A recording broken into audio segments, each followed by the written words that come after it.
Assalamualaikum warahmatullahi wabarakatuh. Waalaikumsalam warahmatullahi wabarakatuh. Selamat pagi, mana wajah-wajahnya?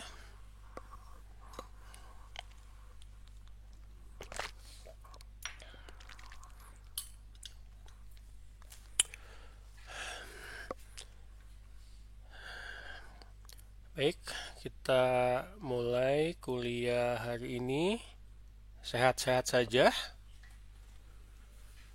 Alhamdulillah sehat Pak. Alhamdulillah Pak, sehat. Alhamdulillah.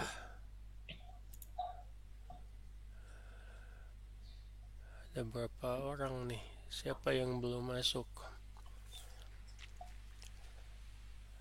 Baik, eh, materi hari ini kita mulai setelah pertemuan keempat. Anda belajar dasar-dasar untuk perancangan ya, termasuk apa itu studi kasus. Artinya tujuan dari perancangan ini tidak lain adalah usability ya. Nanti kita akan pelajari mengenai kegunaan, bagaimana sebuah aplikasi itu berguna ya, mudah digunakan dan telah digunakan oleh orang lain. Kalau Anda lihat banyak penelitian terutama yang dilakukan oleh mahasiswa tingkat akhir ya, TA, itu berkaitan dengan IMK sebagian besar terbagi menjadi eh, dua penelitian. Yang pertama adalah desain atau perancangan seperti yang kita pelajari minggu ini, minggu lalu, dan untuk pertemuan asinkron ya, dari nanti Senin sampai dengan Kamis. Lalu ada evaluasi. Tapi ini mencakup eh, mengacu kepada satu hal, yaitu usability. Jadi artinya dalam kita membuat yang namanya user interface dengan mengamalkan kaidah-kaidah interaksi, ini tujuannya eh, bukannya bertentangan dengan rekayasa perangkat lunak ya, tolong jangan salah paham, saya yakin Anda sudah belajar RPL, tapi melengkapi ya, bagaimanapun yang menggunakan aplikasi itu adalah human ya, manusia. Ada beberapa, bukan beberapa ya, mungkin banyak, bahwa yang namanya desain itu mengacu kepada kebiasaan atau kepada sesuatu yang memang sudah umum dikenal. Karena salah satu tujuan dari membuat sebuah aplikasi itu adalah kemudahan untuk dipelajari. Jadi kalau ada satu aplikasi tidak mempedulikan aspek kemudahan untuk dipelajari atau digunakan, itu tingkat usability-nya atau tingkat kegunaannya rendah.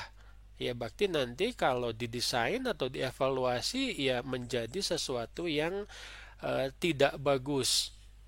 Banyak hal yang sudah kita pelajari ya berkaitan dengan desain. Nah, sekarang kita akan coba bukan hanya konsep kita mempelajarinya, tetapi juga dengan contoh-contoh. Dan saya yakin juga Anda sadar atau tidak itu sudah menggunakannya. Baik,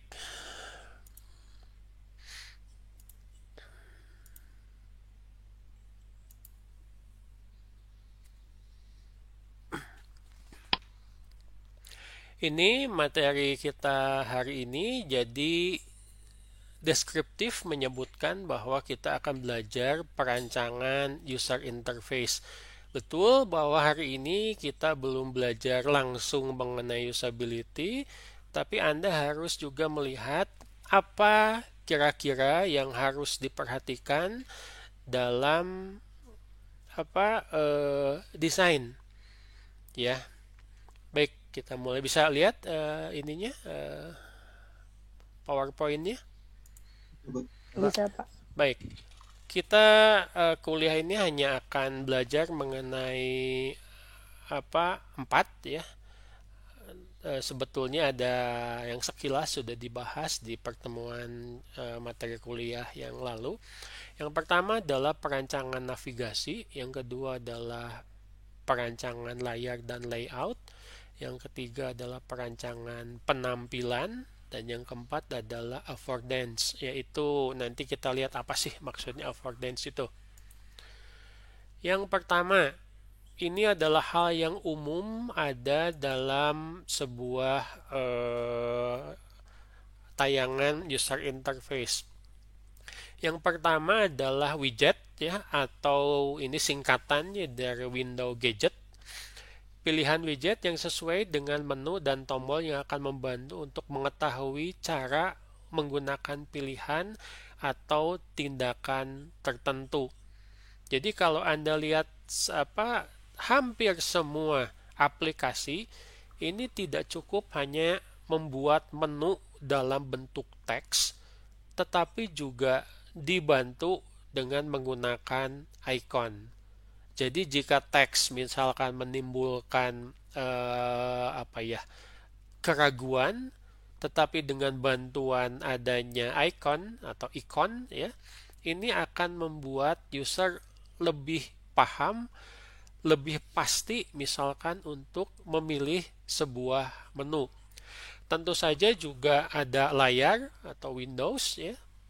Windows di sini maksudnya bukan Microsoft Windows ya, jangan salah paham.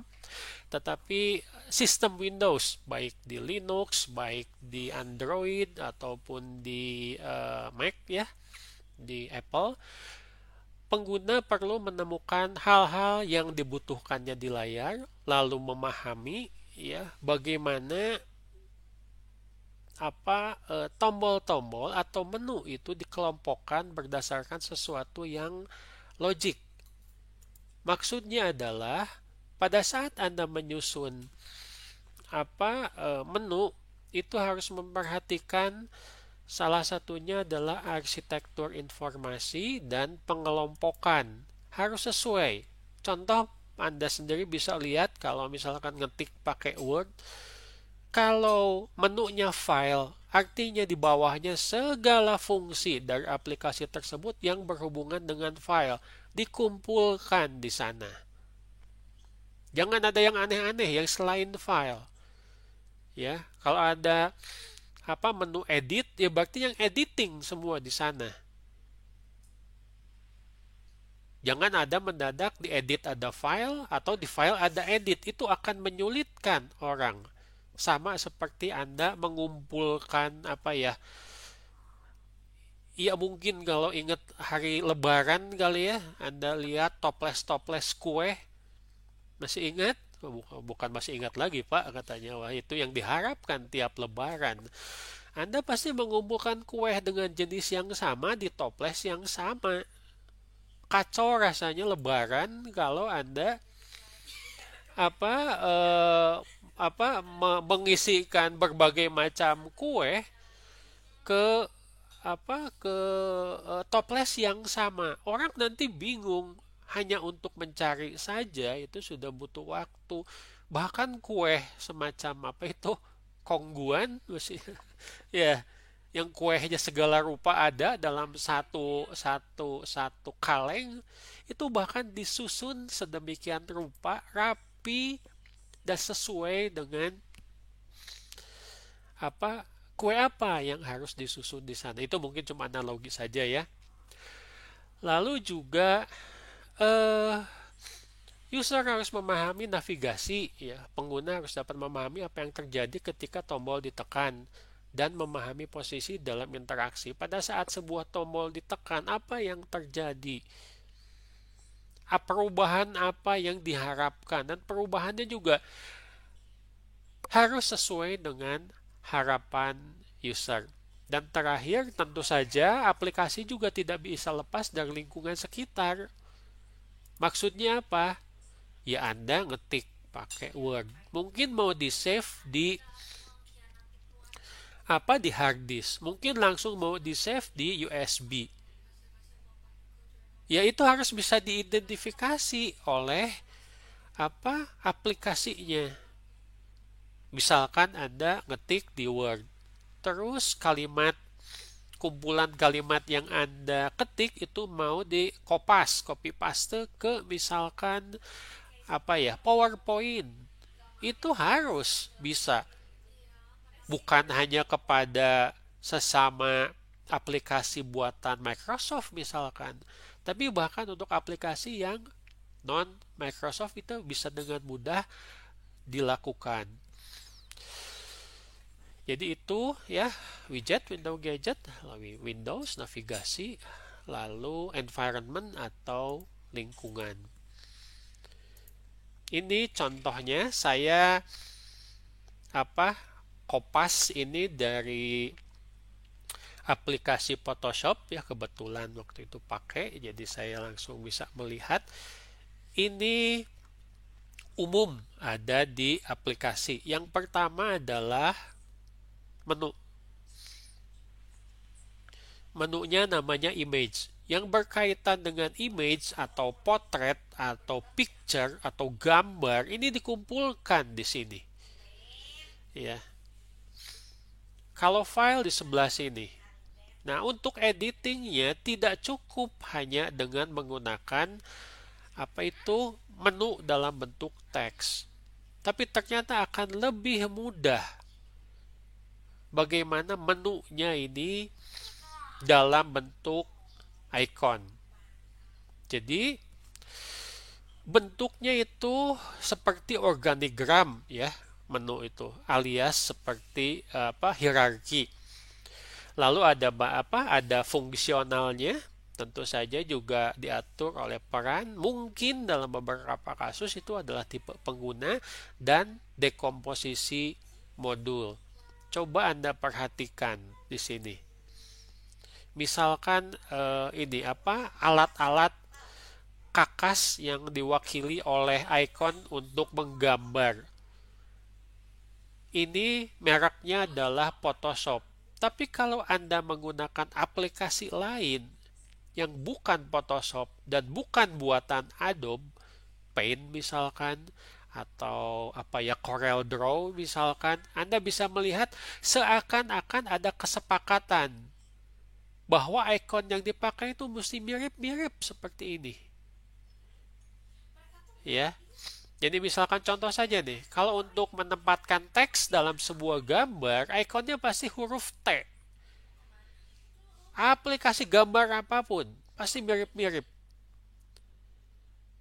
Jadi pada saat orang pindah aplikasi, belajar aplikasi yang baru dari satu aplikasi gambar, contoh saja di sini ya, ke aplikasi foto digital yang lain, itu belajarnya cepat karena sama, mirip.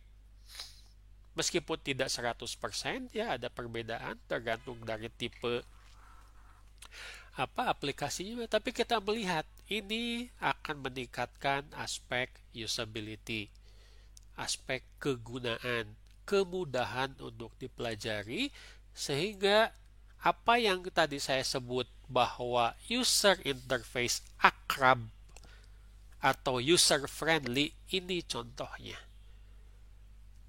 Anda lihat penyusunan untuk hierarki, misalkan aplikasi apapun, file, lihat ini pasti ada di sebelah kiri atas. Produk dari pembuat aplikasi apapun, file itu pasti ada, kemungkinan besar 99% ada di kiri atas. Jadi jika Anda merancang sebuah aplikasi, menu filenya tidak di kiri atas, Anda sudah seakan-akan melanggar sebuah standar atau konvensi yang sudah disepakati.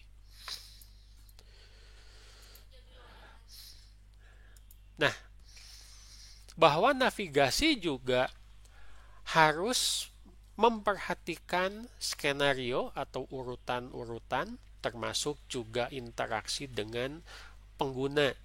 Ya, navigasi dialog itu harus menunjukkan dari mana mengarah pada apa, dari mana mengarah kemana. Anda pilih file, Anda milih open.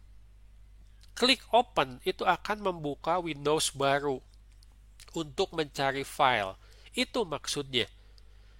Ya, dan semuanya ini apa bisa ditebak.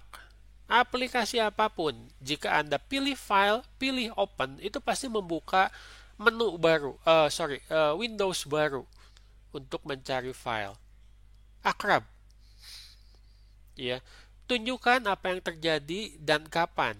Jangan ada sesuatu yang disembunyikan. Jika memang itu akan menampilkan file, ya file-filenya ditampilkan untuk dipilih, jangan disembunyikan.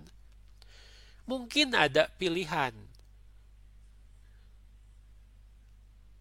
Istilahnya adalah percabangan atau mungkin ada pengulangan. Anda mau keluar message, are you sure you want to quit? Yes, no. Pilihan, Anda bisa pilih yes, Anda bisa pilih no. Ya terserah. Are you sure you want to delete this file? Yes, no. Bisa yes, bisa no. Dan navigasi ini ujung-ujungnya adalah berkaitan dengan tugas atau fungsi. Ya, fungsi open file itu apa, fungsi save itu apa, fungsi save as itu apa. Masing-masing punya fungsi yang spesifik tetapi juga umum. Nah, dalam perancangan kita harus memperhatikan tugas yang harus diselesaikan oleh pengguna. Harus bisa mencerminkan interaksi desain. Langkah pertama adalah tentu saja harus ditanyakan kepada user, apa yang user lakukan. Apakah yang user lakukan itu memang dibutuhkan untuk mendukung penyelesaian tugas atau pekerjaannya? Apa yang sangat dibutuhkan? Apa yang tidak dibutuhkan, apa yang akan mempermudah user atau yang akan mempersulit user. Lalu pikirkan informasi apa yang dibutuhkan oleh pengguna. Perbandingan apa yang mungkin pengguna harus lakukan. Dalam rangka apa hal-hal tersebut mungkin diperlukan. Contoh paling sederhana adalah penggunaan kata-kata yang standar. Tadi saya sebutkan di sebelah kiri atas itu pasti menu utamanya adalah file. File ini kata dasar. Jangan mencoba mengubah-ubah itu. Jangan mencoba Anda nanti buat aplikasi mengganti save atau save as. Kecuali kalau misalkan Anda akan membuat menu dalam bahasa Indonesia, ya konsisten membuat menu dalam bahasa Indonesia. Ya, mungkin satu saat, Pak, saya mau buat aplikasi dalam bahasa Sunda. Ya, silahkan saja. Tapi pastikan memang Anda membuat menu dalam bahasa Sunda yang umum diketahui oleh orang. Jangan menggunakan kata-kata yang bakalan kesannya keren tapi akan mempersulit. Orang lain pakai file, 4 huruf, F-I-L-E. Anda pengen lebih panjang karena ini fungsi, Pak, berarti harus kata kerja. Saya ganti jadi filing. Itu akan membuat orang bingung. Lalu, form design harus mengikuti fungsi. Fungsi dulu yang utama. Baru nanti desain. Sama seperti Anda mungkin pakai baju. Udara dingin. Anda pakai baju. Mau pakai baju atau sedang pakai baju, mau pergi keluar atau mungkin di rumah. Yang pertama kali Anda pikirkan adalah fungsi baju itu. Karena udara dingin, berarti saya harus pakai baju yang rada tebal. Betul atau betul? Ada yang pakai cuma singlet aja sekarang udah lagi dingin seperti ini? Nggak ada ya. Jangan ya. Lagi dingin pakai singlet nanti masuk anjing. Masuk anjing, maaf. Masuk masuk angin ya. Hati-hati. Sorry. Ya Anda harus memperhitungkan kesehatan. Kenapa? Karena itu fungsi baju untuk menutupi badan. Lalu setelah Anda fungsinya terpenuhi baru Anda memikirkan misalkan warna. Memikirkan mana yang pantas dengan celananya, bajunya mana yang pantas dengan misalkan aksesorisnya, misalkan saking dinginnya Anda mau pakai apa ya, selendang misalkan ya.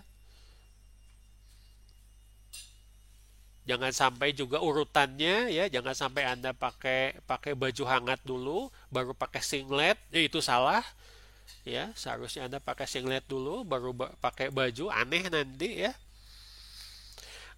Jadi fungsi dulu baru Anda memikirkan apa layout. Bajunya harus rapi. Kancingnya harus dikancingkan sesuai dengan tempatnya ya. Kalau dalam bahasa Sunda jangan sampai nyengsol ya. Nanti layoutnya itu tidak bagus. Itu kurang lebih analoginya.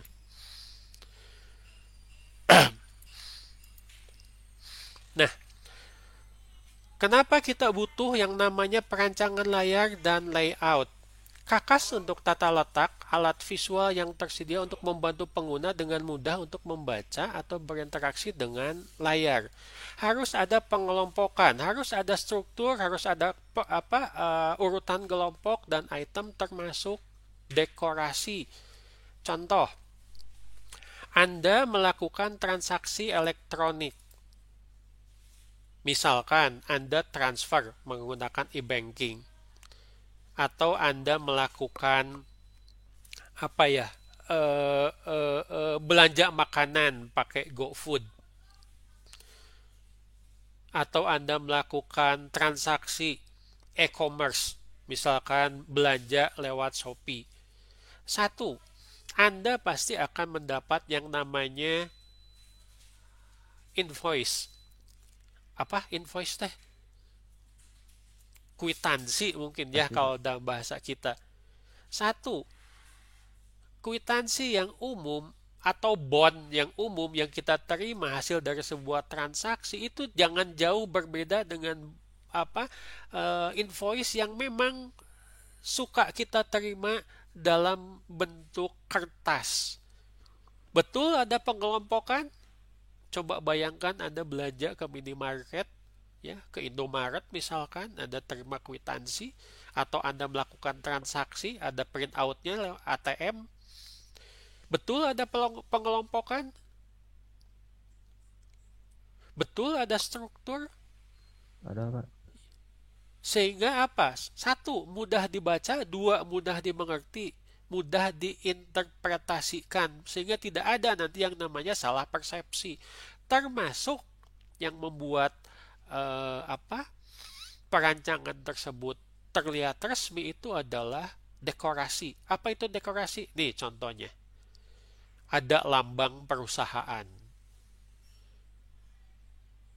Betul? Masih kalau Anda transaksi di ATM dapat stroke-nya, pasti ada lambang banknya kan? Betul?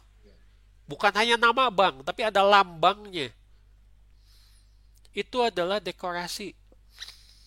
Sama seperti Anda butuh surat misalkan dari Unpas untuk kegiatan KP misalkan, atau Anda menerima pemberitahuan dari Unpas dalam bentuk surat print out. Itu untuk menunjukkan bahwa itu adalah surat yang resmi, pasti suratnya pakai dekorasi ya, pakai lambang Unpas ya. Dalam istilah kita adalah kop surat. Nah itu, dekorasi itu penting, tapi juga jangan sampai terlalu gede ya, menyita tempat. Ini contoh bagaimana dalam perancangan dan layout harus mudah dibaca dan diinterpretasikan. Mungkin saya mengingatkan Anda pada saat kuliah basis data mungkin ya awal-awal semester. Anda belajar buat misalkan apa ya report dari Microsoft Access. Anda sebetulnya sudah belajar untuk menata layout supaya data dari database pada saat dibuat query dan ditampilkan outputnya hasil query itu mudah dibaca, tidak dalam bentuk tabel, tapi sudah memikirkan hal-hal seperti pengelompokan, struktur, ya, urutan, item, dan termasuk dekorasi. Ini akan sangat membantu. Selanjutnya, alignment. Apa ya alignment itu? Mirip dengan pengelompokan ya, mirip dengan bagaimana sebuah misalkan teks ini ditampilkan dengan rapi dan mudah dibaca. Coba Anda perhatikan yang sebelah kiri. Kenapa yang nomor 1 ini disarankan jangan ditampilkan?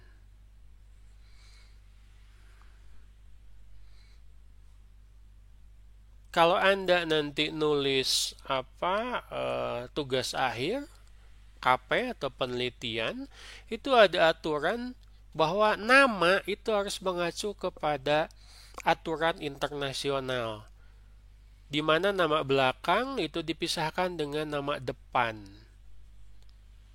Ya, kadang-kadang dalam pencarian itu biasanya nama belakang dulu, baru nama depan, sehingga nama depan dan nama belakang harus dipisahkan.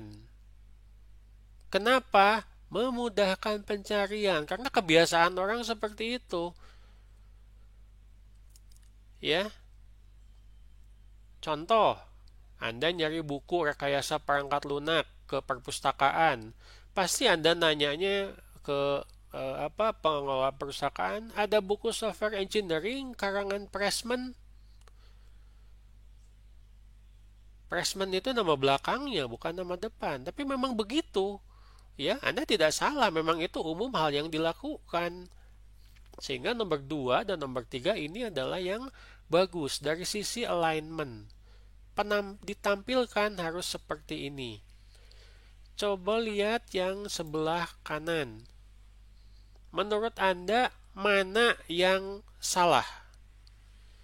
Nomor 1, 2, 3, atau 4? Nomor 1, kenapa? Takut kalau misalnya nggak kayak nomor 2 gitu Pak, ada agak titik-titik itu mengarah ke langsung harganya. Jadi Iya, seharganya salah ya. ya, Anda takutnya nanti pesan tofi misalkan. Di sini harganya 120, tapi karena Anda bacanya salah malah mengarahnya ke 35. Pada saat Anda pesan, Anda kaget sendiri, loh kok harganya mahal banget. Harus pakai titik-titik ya. Harus di bedakan garisnya, barisnya dengan menggunakan warna atau dekat supaya mengantisipasi salah lihat. Contoh paling umum yang Anda gunakan adalah dalam daftar isi. Kalau Anda bikin sebuah report tugas akhir atau mungkin nanti KP atau tugas kuliah, ya, daftar isi pasti pakai titik-titik-titik. Maksudnya adalah supaya orang jangan salah lihat halaman keberapa.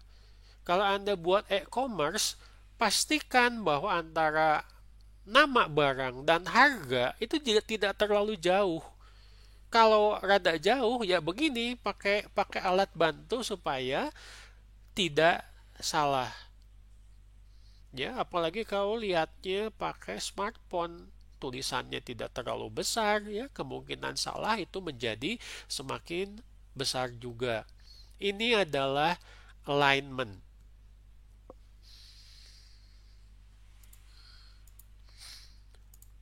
Lalu white space. Sebetulnya tidak diterjemahkan sebagai ruang putih ya, karena tidak selalu putih, tergantung latar belakangnya. Tapi ini adalah cara Anda untuk memisahkan antara satu gambar atau teks dengan teks yang lainnya. Bukan hanya gambar saja ya, tapi pada saat Anda buat tulisan, Anda buat paragraf dan spasi, itu termasuk ke white space. Jangan sampai Anda membuat sebuah tulisan nanti 2 halaman, tidak pakai paragraf. Capek bacanya, seakan-akan baca tidak ada waktu berhenti, tidak ada waktu jeda, semuanya harus diselesaikan dalam satu saat. Sama seperti Anda menyusun misalkan foto yang ya mungkin sekarang sudah jarang ya, foto yang di print out dalam buku foto ya, album foto. Kalau Anda nyusunnya ditumpuk-tumpuk, nanti bakalan kesulitan mencari gambar tertentu. Betul apa betul? Kenapa misalkan dalam tampilan ini, contoh saja dalam sebuah website berita, penampilan gambar itu ada batasnya, ada white space.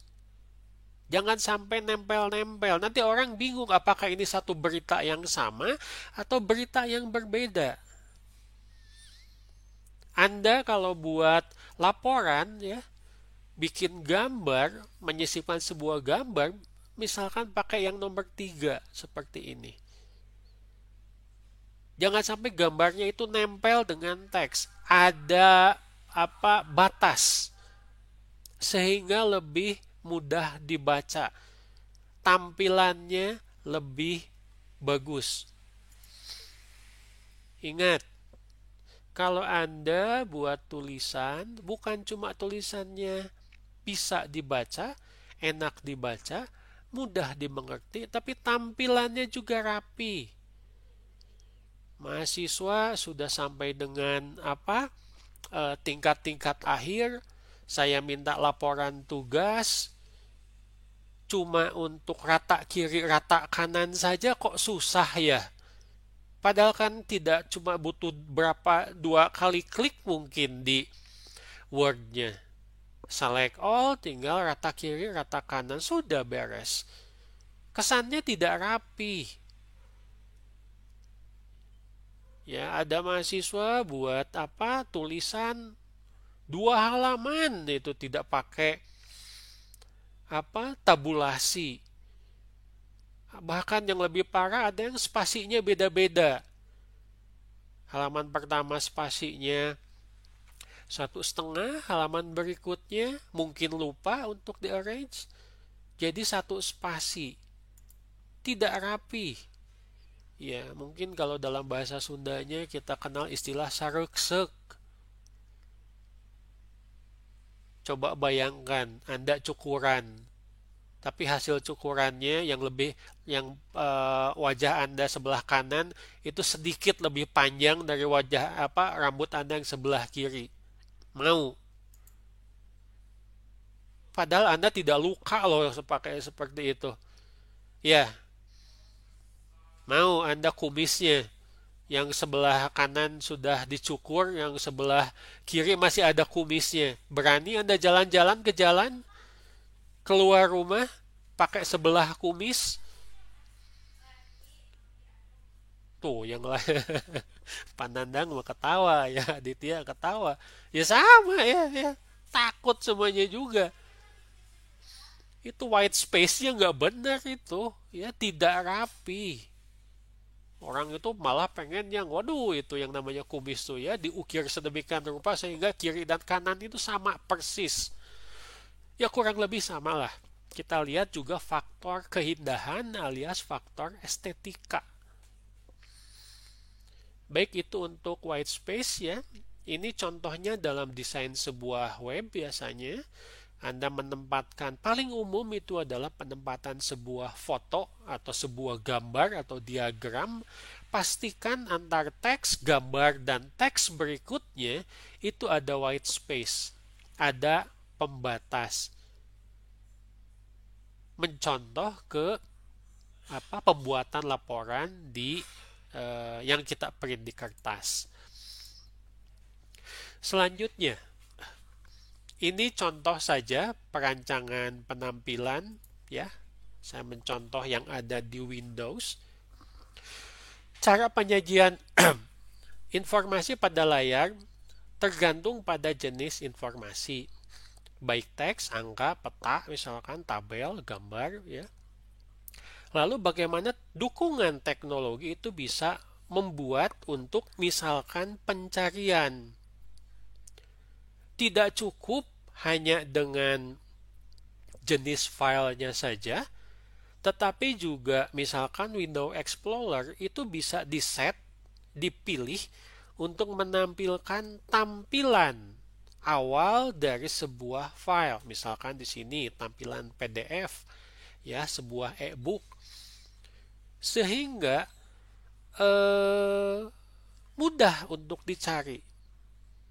Tidak cukup hanya dengan gambar saja, tetapi juga didukung oleh teks.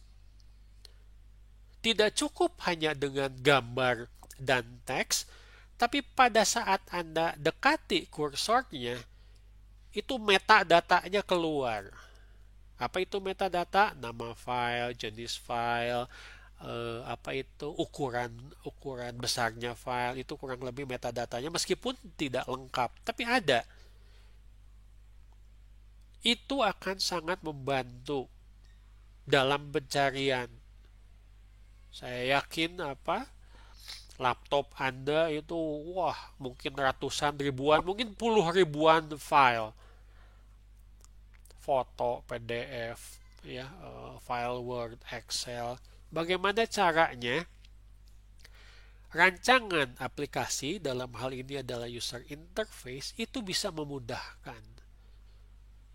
Tidak cukup hanya dengan searching saja, tapi tampilan yang mudah. Berikut juga pilihannya. Ukuran ini kurang besar, Anda bisa pilih ya, ukuran icon yang lebih besar lagi. Kenapa? Salah satu yang harus Anda perhatikan dalam desain user interface adalah siapa yang mau pakai.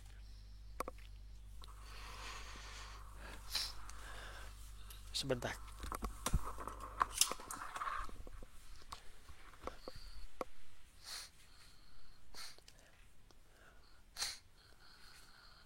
Apakah yang menggunakan itu punya kebutuhan khusus atau tidak? Tidak semua orang itu matanya seperti yang kita bahas di aspek manusia pertemuan kedua itu normal. Ya, beberapa harus pakai kacamata seperti saya. Para warga negara senior alias lansia itu mungkin lebih suka melihat cari-cari file di Windows Explorer dengan tampilan yang lebih besar karena akan mempermudah mereka untuk mengidentifikasi sebuah file. Hal-hal seperti itu yang harus Anda perhatikan. Ingat, altruisme pada saat Anda desain. Memikirkan kepentingan orang lain, bukan hanya yang normal saja, tetapi yang berkebutuhan khusus. Yang berkebutuhan khusus, istilahnya itu. Jangan Anda bilang yang cacat. Ya. Baik, tadi kita sudah menyinggung ya, saya menyebutkan butuh aspek estetika. Estetika ini penting, meskipun mungkin bukan yang terutama, tapi tetap yang penting. Kalau dari sisi bahasa, estetika itu adalah kepekaan terhadap seni dan keindahan. Saya yakin Anda punya kepekaan seperti itu, ya.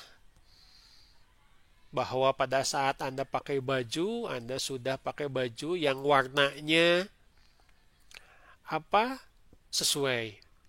Yang warnanya tidak membuat Anda seperti penyanyi dangdut mau siap manggung. Ya, kalau Anda mau jadi artis kuliah pakai baju merah menyala dan make up yang tebal tapi mau manggung, itu adalah hal yang wajar. Tapi kalau mau kuliah, orang mungkin jadi bingung ya. Ini kayaknya ada mahasiswa yang salah tempat. Kuliah tapi pakai make up tebal. Yang lebih parah, cowok lagi. Wah kan takut itu ya. Ya, dosennya nanti lo mikir-mikir juga lah. Ya, saya salah masuk kelas kayaknya nih. Baik, jadi ini kita bawa ke aspek user interface, estetika,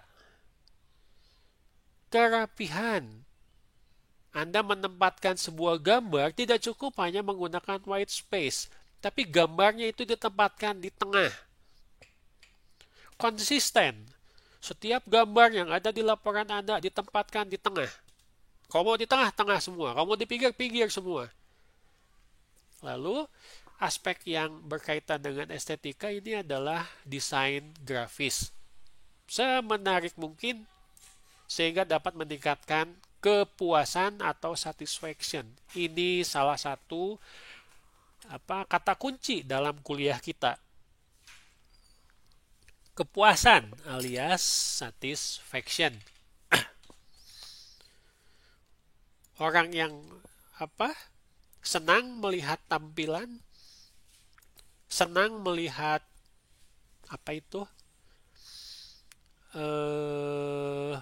user interface-nya, ini diharapkan akan mendukung tentu saja puas pertama. Yang kedua adalah bisa meningkatkan produktivitas. Estetika ini dapat mendukung kegunaan, usability. Ya. Perpaduan antar warna. Jangan memadukan warna yang bikin mata sakit. Anda jangan sampai jalan-jalan, anak-anak cowok nih misalkan, atasnya merah, menyala, bawahnya kuning. Pakai sepatu ungu. Pakai topi hijau. Wah, mending rame cina. Ya, kayak pelangi jalan-jalan. Tolong hal-hal seperti itu coba estetika tidak bisa saya ajarkan ya. Saya yakin Anda punya estetika sendiri. Tetapi itu harus sesuai dengan kaidah-kaidah desain grafis. Contoh estetika yang paling sederhana. Penggunaan warna. Misalkan Anda buat user interface, background-nya warnanya putih, tulisannya warnanya hitam. Itu hal yang wajar. Latar belakangnya warna biru, tulisannya biru terang misalkan, tulisannya masih warna hitam. Tidak apa-apa. Itu estetikanya masih bagus dan tulisannya terbaca. Kalau misalkan latar belakangnya coklat tua, tulisannya warna hitam, nah itu akan menyulitkan baca. Dari estetika juga tidak bagus. Ya, tulisannya jadi tidak jelas. Jadi bukan cuma urusan estetika, tapi nanti kaitannya adalah ke fungsi, kemudahan dan keterbacaan. Warna penting tidak? Mana yang Anda sukai?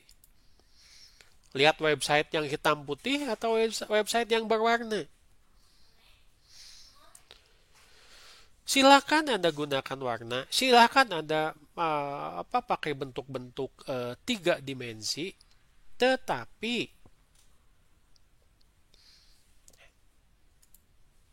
hemat, simple.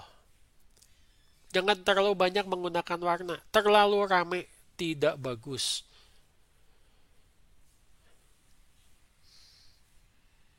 Nanti malah jadi kayak ondel-ondel ya. Kan kadang-kadang kita suka lihat ya, ada pengantin mentang-mentang karena kawinan itu sekali seumur hidup, wah itu pengantinnya semua warna dipakai.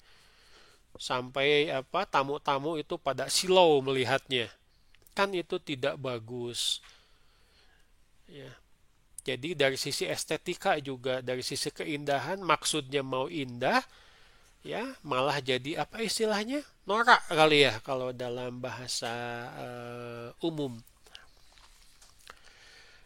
Eh, Warna umumnya misalkan dipakai untuk menonjolkan sesuatu. Ya, bahaya pakai warna merah, ya. Judul itu warna hitam tapi bold. Eh, Bisa untuk mendukung faktor-faktor fisik informasi, dan nanti akan kita lihat bahwa dari beberapa tampilan ini biasanya warna banyak digunakan dalam grafik. Maksudnya adalah bukan mempersulit pembacaannya, tetapi mempermudah pembacaan. Kalaupun Anda menggunakan apa itu bentuk-bentuk tiga dimensi, kalau ujung-ujungnya malah bikin orang kesulitan membaca, yaitu tidak ada manfaatnya. Warna penting, tapi seperti yang dibahas minggu lalu, salah satu dalam desain, misalkan desain website ya, desain aplikasi, itu adalah simplicity, kesederhanaan. Terlalu banyak pilihan warna, itu terlalu rame, malah bikin orang bingung, ya.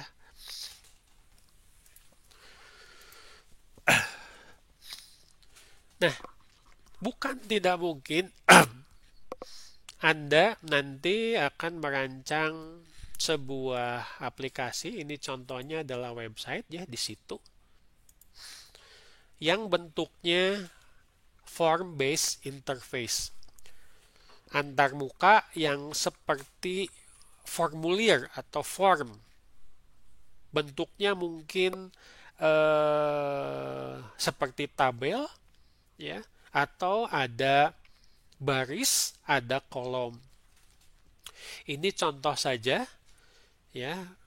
Jadi saya jadi dosen di Unpas, punya login sendiri ke situ, dapat menampilkan jadwal ya, termasuk bisa melihat apa itu kehadiran baik saya sendiri maupun mahasiswa.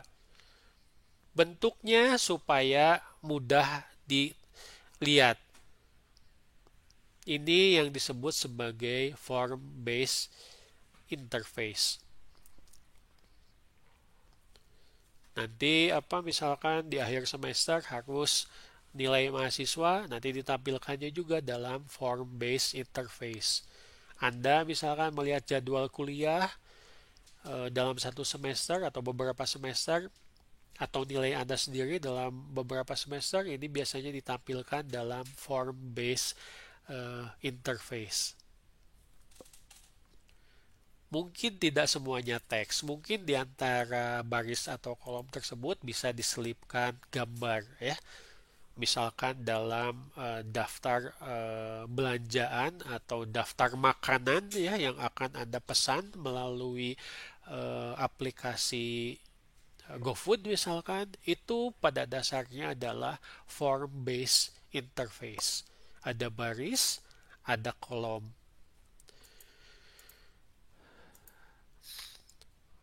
Mungkin juga informasi tidak ditampilkan dalam baris dan kolom, tetapi dalam bentuk chart. Ini contohnya, ya.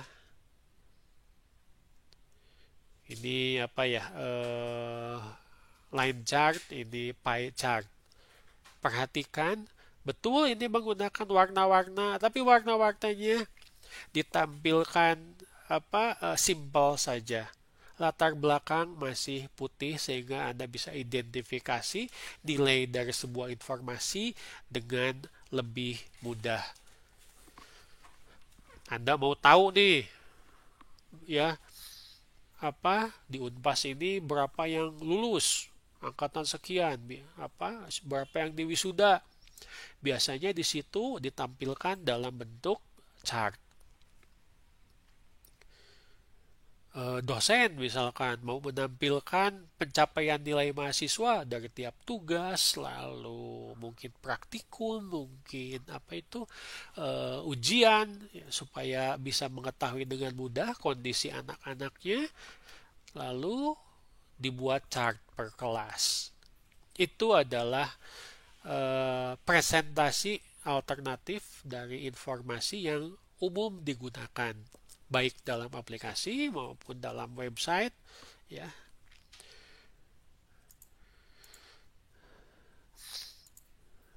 Apa ini? Real time numeric information presentation. Bagaimana aplikasi, salah satu informasi yang ditampilkan bersifat real time, kejadian yang memang terjadi saat ini. Yang paling umum adalah tentu saja jam dan tanggal atau kalender. Contoh yang lain adalah posisi dari pengguna. Misalkan ini kita menggunakan aplikasi Kompas. Numerik artinya dalam bentuk angka. Kondisi saat ini, ya. Anda mau sholat di tempat yang mungkin masih baru Anda kunjungi. Anda tidak tahu kiblat, cari di Kompas mana kiblat. Anda bangun tidur, lupa sekarang tanggal berapa atau jam berapa, Anda lihat kalender dan jam. Nah, tampilan yang lain di user interface adalah seperti ini dalam bentuk grafik. Bukan chart, tapi grafik. Yang juga bisa mewakili kondisi nyata saat ini. Ini kebetulan aplikasi dari sebuah weather station. Apa itu ya weather station? Stasiun cuaca, ya, biasanya digunakan oleh Badan Meteorologi dan Geofisika untuk peramalan cuaca, kondisi suhu saat ini, kondisi kelembaban saat ini. Ya. Ini jadi data masukan yang nanti akan dijadikan sebagai bahan untuk peramalan cuaca di waktu yang akan datang.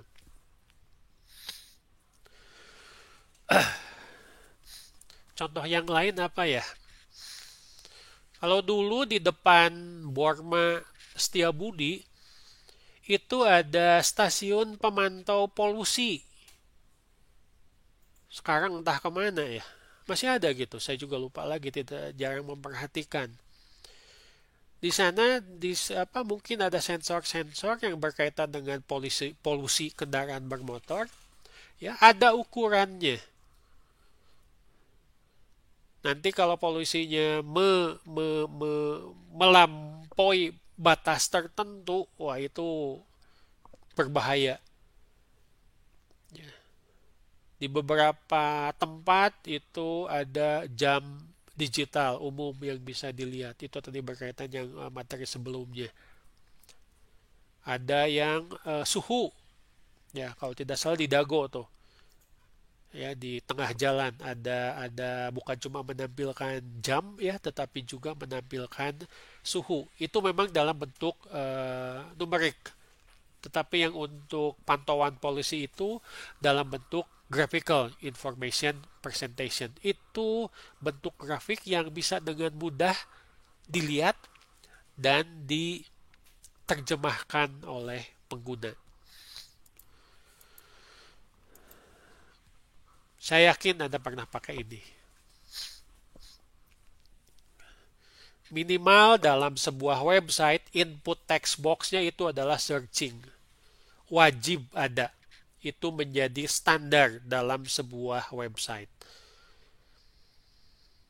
Kalau dalam aplikasi yang lain, misalkan biasanya yang paling umum itu adalah search atau pencarian.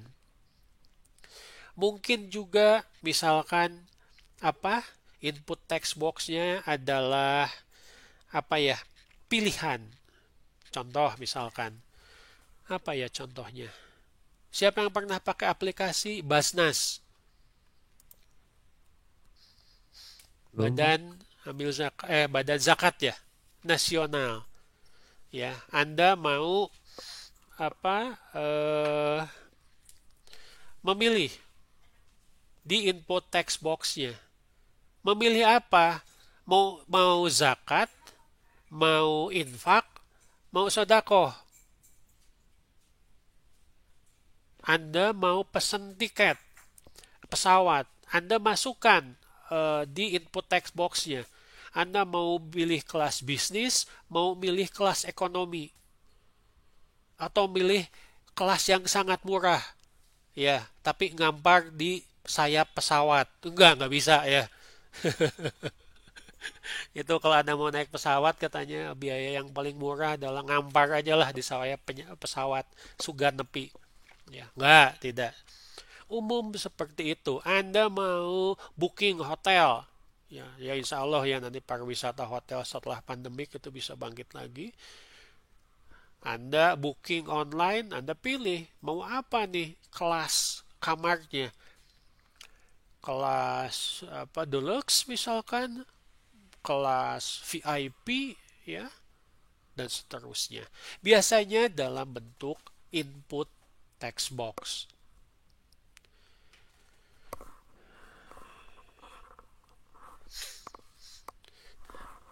BBHP.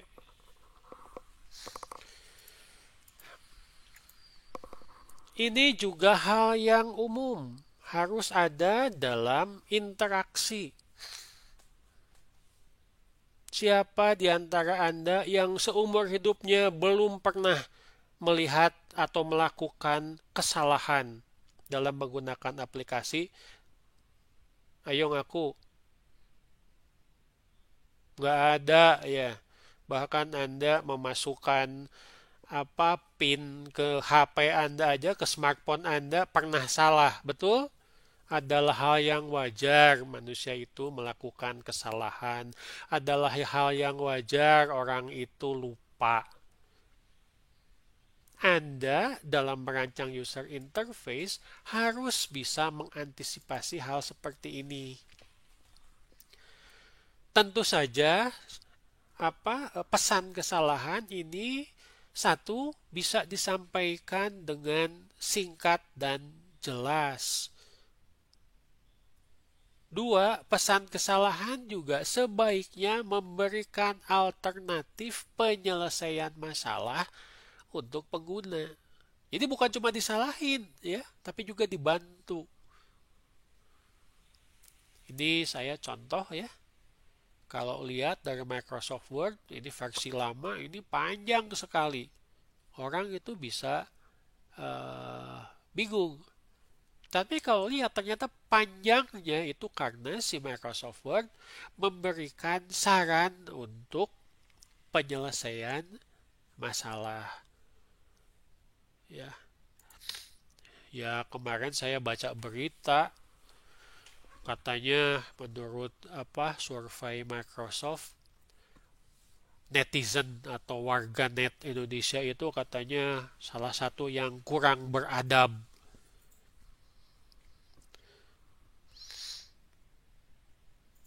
Di dunia, di Asia Tenggara juga disebut yang kurang beradab alias paling kurang sopan katanya. Ya saya tidak tahu ukurannya apa.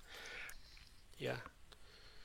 Tapi katanya si Instagram atau apalah Microsoft itu langsung diserbu sama warganet Indonesia dan itu malah membuktikan bahwa dalam beberapa hal etika itu tidak digunakan.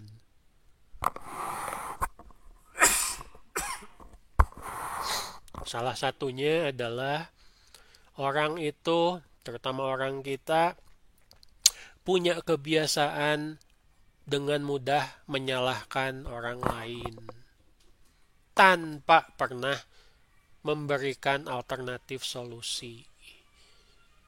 Tolong sebagai mahasiswa dan calon sarjana ya, jangan dibiasakan seperti itu. Jika hanya bisa menyalahkan, lebih baik diam. Bukan saya yang ngomong, ya. Itu mah hadis Nabi. Kalau kamu tidak bisa berkata yang baik, lebih baik diam. Begitu ya? Tolong dibetulkan kalau saya salah.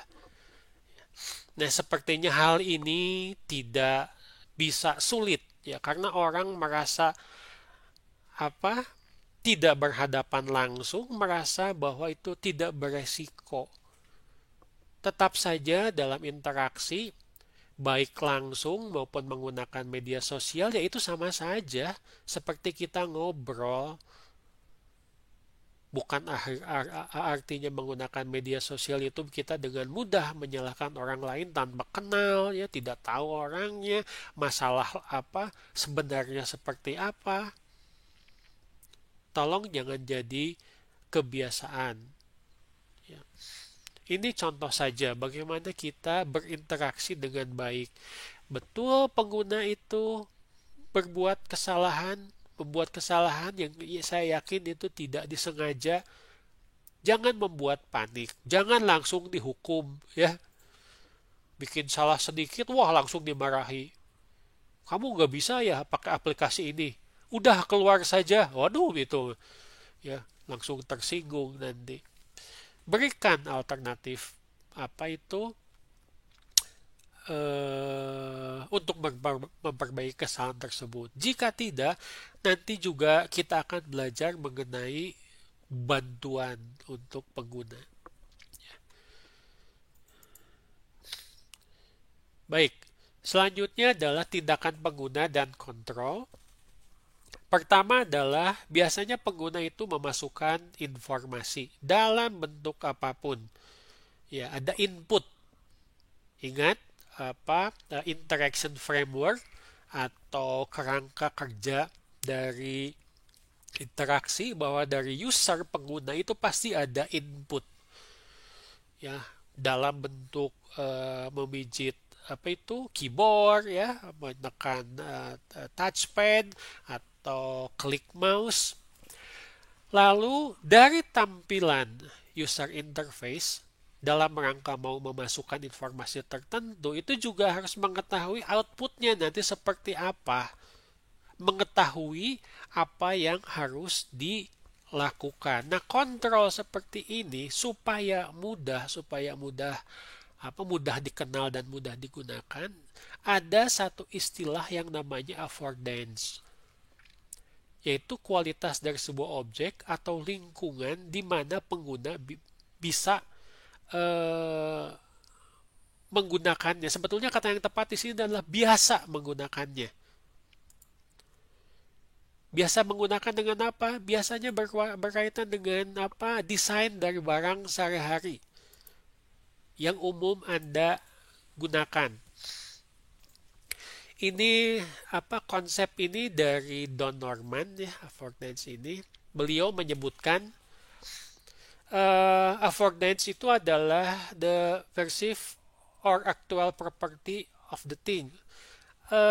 Properti dari sebuah benda yang bisa kita persepsikan, yang mempunyai pada dasarnya apa yang bisa untuk atau umumnya digunakan. Beliau menyebutkan contohnya adalah sebuah kursi tujuannya dibuat itu adalah untuk diduduki, untuk mendukung Anda duduk, supaya duduknya enakan, supaya duduknya tegak. Itu tujuan utama membuat kursi. Tetapi kursi juga katanya itu harus bisa diangkat, harus bisa dipindah-pindahkan. Kenapa? Karena orang kadang-kadang pengen duduk di tempat yang berbeda. Tapi tujuan utamanya ini adalah berkaitan dengan afford. Yang bisa, yang harus, yang wajib bisa dilakukan oleh kursi, yaitu diduduki. Itu konsep dari desain. Anda membuat kursi sehebat apapun, secantik apapun, semahal apapun, seindah apapun. Kalau tidak bisa diduduki, ya bukan kursi. Itu maksudnya. Ada yang penting, lalu ada yang bisa dikenai terhadap benda tersebut. Bagaimana hubungannya dengan user interface? Kita lihat contoh-contohnya. Ini konsepnya ya, bahwa setiap kegiatan mengakses menggunakan aplikasi itu pasti ada tujuan,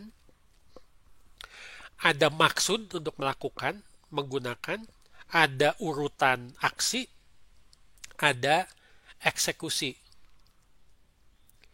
Nah, dari user interface atau mungkin di dunia nyata, di sini istilahnya diwakili oleh the world ya, oleh dunia nyata, itu user biasanya melihat hasil eksekusinya itu harus dipersepsikan kondisinya. Lalu Anda akan menerjemahkan persepsi tersebut dan mengevaluasi. Coba saya tanya nih sama siapa nih? Sama Pak Arif. Halo Pak Arif. Coba ceritakan saat Anda menyalakan lampu. Ya, menyalakan lampu di ruangan itu. Apa yang Anda lakukan? Anda punya niat kan, punya tujuan, punya goal untuk Ya, menyalakan lampu. Apa yang Anda lakukan? Urutan-urutannya. jalan dulu Hmm, ke sebuah stop kontak hmm. untuk menyalakan itu. Kenapa Anda jalannya ke stop kontak? Itu mungkin di rumah Anda. Oh iya, Coba kalau di tempat yang asing, Anda jalannya ke stop kontak juga tidak? mencari dulu Pak. Mencari dulu. Kalau Iya, ketemu, langsung menyalakan stop kontaknya. kenapa? Hmm, Kenapa ke stop kontak? Anda kalau yakin itu pasti bisa menyalakan? belum tentu yakin sih. Belum tentu yakin, tapi Anda tetap ke stop kontak itu. Soalnya kan nggak tahu jalur itunya listrik atau Ya, Anda apanya gitu peduli Pak. amat. Yang penting coba dulu kan ya. Iya, Karena sudah biasa. betul, Betul? betul Pak. Dimanapun Anda akan menyalakan sebuah lampu, pasti Anda cari stop kontak. Iya, Kalau on kemana? Kalau off kemana? iya, Biasanya stop kontak. Kalau stop kontaknya tombol, on itu pasti ditekan. iya, Betul. Ada betul Pak. suara klik. Iya, Ya. Atau kalau on-nya ke atas ke bawah, on itu kemana? Ke atas ke bawah. biasanya ke bawah. Biasanya ke bawah. Iya, Biasanya. Eksekusi itu Anda lakukan karena Anda sudah biasa melihat barangnya seperti itu. Lalu, pasti Anda terjemahkan hasilnya. Kalau berhasil ya memang wajar. Stop kontak kelakuannya seperti itu. Tapi kalau misalkan Anda salah, mau menyalakan sebuah lampu, ternyata lampu lain yang nyala, Anda cari lagi, ulangi lagi. Tapi iya, cari stop kontak yang satu, Anda sudah akrab dengan stop kontak.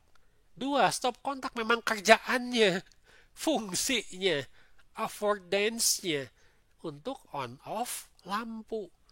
Jadi state dari interpretasi dan evaluasi hasil pekerjaan Anda itu pasti nggak jauh-jauh amat. Pasti benar kemungkinan besar. Karena Anda sudah akrab.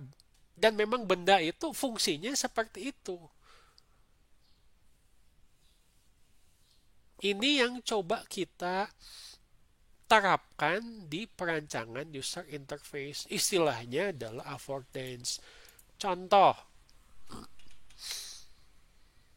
ini sign in. Bentuknya adalah button. Bentuknya adalah tombol. Kalau tombol itu mesti digimanain difungsikannya. Dipelong, diusap, ditekan. Jangan dijilat ya. Anda masih bilang ditekan, Pak. Ditekannya pakai apa? Lo kan kita punya kursor. Ya, tinggal ditekan. Kalau perlu pakai suara, klik. Karena memang umumnya tombol seperti itu. Kalau ditekan rada masuk ke dalam. Itu yang ditiru. Jadi kalau Anda membuat sebuah user interface pakai tombol, tombolnya pada saat diklik tidak ada perubahan, Anda mungkin bertanya-tanya, itu benarnya tombolnya? Contoh salah satu perubahan adalah pada saat kursor didekatkan ke tombol, kursornya itu jadi berubah jadi seperti tangan dengan telunjuk siap mijit. Kenapa? Sebentar, ada yang suka mijit tombol pakai jempol kaki? Ya, pernah saya pernah ini apa menegur mahasiswa Unpas tuh, gedung A, naik lift, neken tombol lift pakai kaki, astagfirullahaladzim. Ya, itu mahasiswa bukan mahasiswa sepertinya ya, benar-benar orang yang baru naik lift seumur hidup. Jangan seperti itu. Itu yang kita wakili, ya. Contoh yang lain adalah hyperlink. Sama ya hyperlink juga atau link ini. Pada saat didekatkan si kursor itu berubah menjadi telunjuk. Artinya ini ada apa ya? Ada jalur ke halaman lain. Ini contoh affordance. Dari kehidupan nyata, fungsinya memang seperti itu. Untuk on atau off.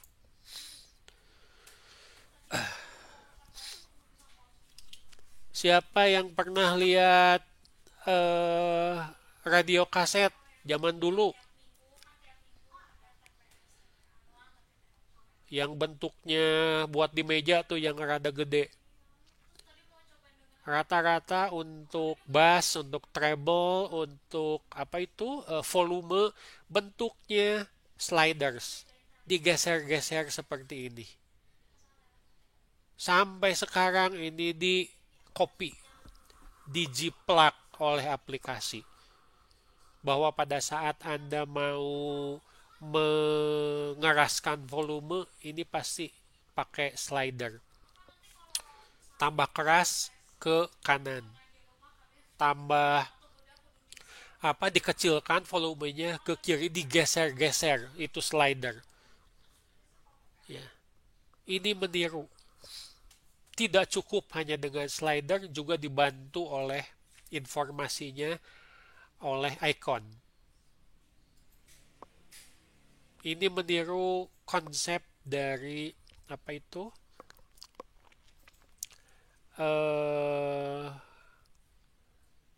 Recorder zaman dulu yang bentuknya masih fisik. Suka lihat ini apa?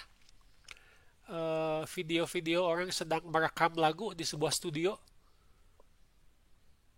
Itu untuk merekam itu alat rekamnya, tracknya itu pakai slider semua kan? Cuma memang bukan kiri ke kanan sepertinya, tapi atas ke bawah. Tapi itu tetap disebut sebagai apa slider yang bisa di-drag atau digeser-geser. Umum ini biasanya untuk volume. Kalau di Photoshop itu bisa digunakan untuk misalkan apa level cahaya atau mungkin warna, tapi pada dasarnya sama. Contoh, kira-kira ini mencontoh apa ya? Anda yang bisa bantu saya? Tabs ini mencontoh Penerbangan, Pak. apa ya? Siapa yang pernah lihat file isi filing kabinet kertas zaman dulu?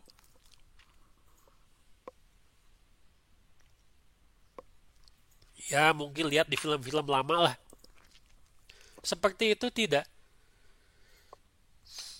Ada tumpukan kertas, lalu ada yang nonjol kertasnya, supaya dibeda-bedakan antara satu bagian dengan bagian lain. Betul? Ini dicontoh. Jadi kalau Anda klik misalkan personal timetable di sini, ini akan membuka seakan-akan halaman yang baru, halaman yang berbeda. Tabs yang paling mudah adalah apa itu? Catatan Anda tuh. Loose leaf. Siapa yang pakai catatan itu? Buku catatan yang bisa dilepas-lepas. Pasti ada yang seperti ininya ya. Betul? Dengan warna yang berbeda.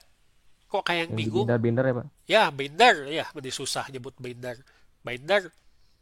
Ya, betul? Ada yang seperti ininya. Meskipun mungkin letaknya vertikal. Cewek Bukan biasanya, Pak. horizontal. Ya? Ini cewek yang rapi gitu. Ah, cewek. Ya, tidak ada salahnya. Cowok juga rapi. Ya, cewek itu seneng cowok yang rapi. Nggak seneng cowok yang berantakan. Ya. Iya, bayangkan. Cowok yang rapi itu lebih disukai. Ya, hidupnya lebih teratur, lebih bisa diandalkan dibandingkan dengan cowok yang berantakan, yang tidak perhatian kepada detail. Merhatiin dirinya saja repot, bagaimana bisa merhatiin orang lain? Gitu kan ini ya. Apa logikanya? Betul, Deborah. Tuh, betul tuh. Saya sudah didukung sama Deborah. Anda mau ngomong apa? Iya, Deborah nggak suka sama cowok yang tidak rapi. Bayangkan, masa datang mau ketemu sama Deborah lupa pakai celana panjang? Oh, itu artinya kacau balau kan hidupnya. Ya, segala lupa. Waduh, repot. Baik, ini contoh saja. Ya, dari ini semuanya Anda bisa pakai dalam desain, tetapi juga tidak perlu semuanya. Ingat, desain itu harus simple. Ini hanya contoh-contoh yang bisa Anda gunakan. Kira-kira Anda bisa menebak tidak? Orang yang pertama kali beli smartphone, pertama kali ngisi baterai, kira-kira bisa salah paham tidak ya dengan bentuk ini? Bentuknya seperti baterai. Padahal saya yakin baterai dari HP itu tidak seperti ini ya. Tidak seperti baterai ABC ya. Tidak cukup hanya dengan lambang ini, tetapi juga kita dibiasakan menggunakan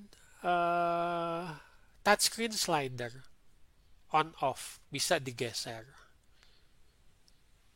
Anda misalkan nyetel alarm untuk subuh, itu umumnya hanya cukup disentuh saja, beberapa itu harus di slide, digeser dari kiri ke kanan untuk menonaktifkan. Ini meniru ya. Contoh menonaktifkan apa? Pakai gembok menonaktifkan pintu supaya pintu tidak bisa dibuka. Gembok itu dari kanan ke kiri, dari kiri ke kanan. Slot.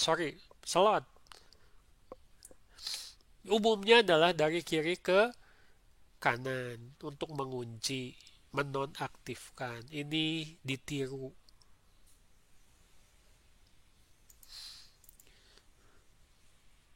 Banyak ya contohnya ya. Ini apa nih? Ini mungkin dalam bahasa Jerman, tapi saya yakin Anda paham.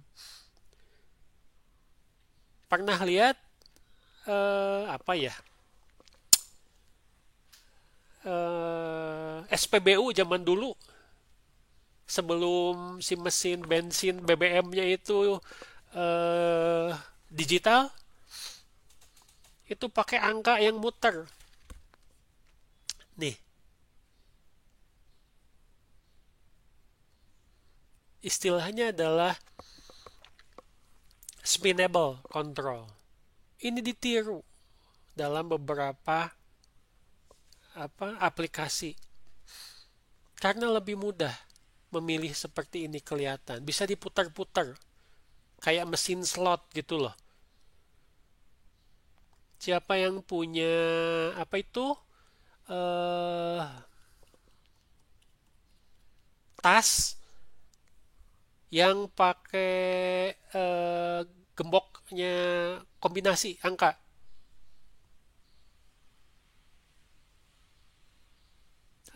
Ada? Bukan tas biasanya, koper kali ya, koper ya.